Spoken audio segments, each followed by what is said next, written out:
This is a book review of Warlock by Jim Starlin. Now this is the complete collection. It's got a number of stories.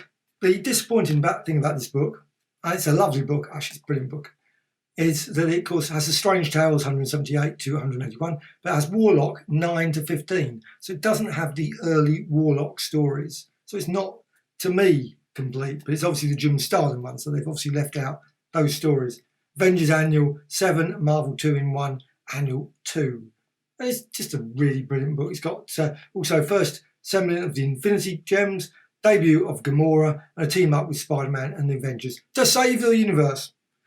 And not only that, it's full of superb art.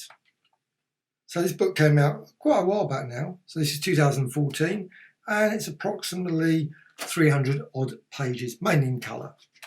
So what's included? Some really brilliant stories. I love this one, The Strange Tales. You've got the initial part, it's all about the church, this church that, of course, that he has to get involved, trying to sort out. And the artwork is superb, it's very weird, goes lots of alien planets, and it's got a very alien feel. It's one of the most oddest comic books, I think, of its time. They're just great stories as well. You've got Magus, and this brilliant church, but of course Adam Warlock gets a whole load of really weird sequences. There's sort of one where he's in sort of a dream sequence, he's sort of trying to break him, and it's just really odd. So you've got a great story here all the way through, and of course you've got the battle between Magus and a certain individual. Of course, Infinity Gems and all that sort of stuff kicks into the storyline. But I mean, the Warlock, you've got Thanos. Thanos, of course, just great stories. I love these early Thanos stories. When I started collecting comics back in the 70s, these, to me, the Thanos stories were great, and I loved these stories. So it's a great seeing them in a collection like this. You got like the in-betweener, of course. This really went into some cosmic storylines at the time, and it was wow. And also they had this, I love the trollish tale here. You've got Pip the Troll. I love this one as well. Bizarre Brain of Barry Bauman. It's a very odd story. A very odd, really unusual story. The sense sort of tips over into where the Infinity Gauntlet went. So it's a good story. But I love this bit is where he's actually suddenly finds that he's bigger than the sun, etc., which is pretty daft storyline. But it's quite good, but at the same time it's pretty daft because the gravitational effect would be considerable. But when do issues like that come into comics?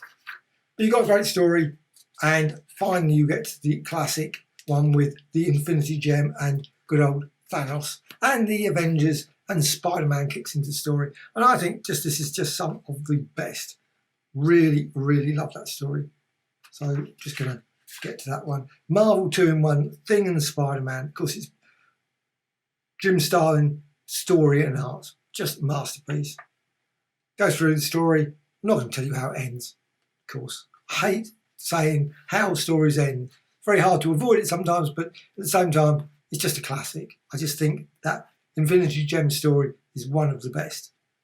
Even better in this, it's got some really good bonus material at the back because it's got a story that was never published in black and white and the drawings. So you've got sort of these drawings all across. It makes it very hard to actually read because, of course, some of it's quite faded, and there's also not the word balloons across it. So you've got WH14, WW12, WH15, and so on and so on.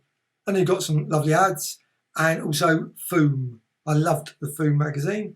Got Foom, and then you've got the first magazines, the comics that reprinted these Warlock stories. They were quite a few years ago now, I don't know when, 1992.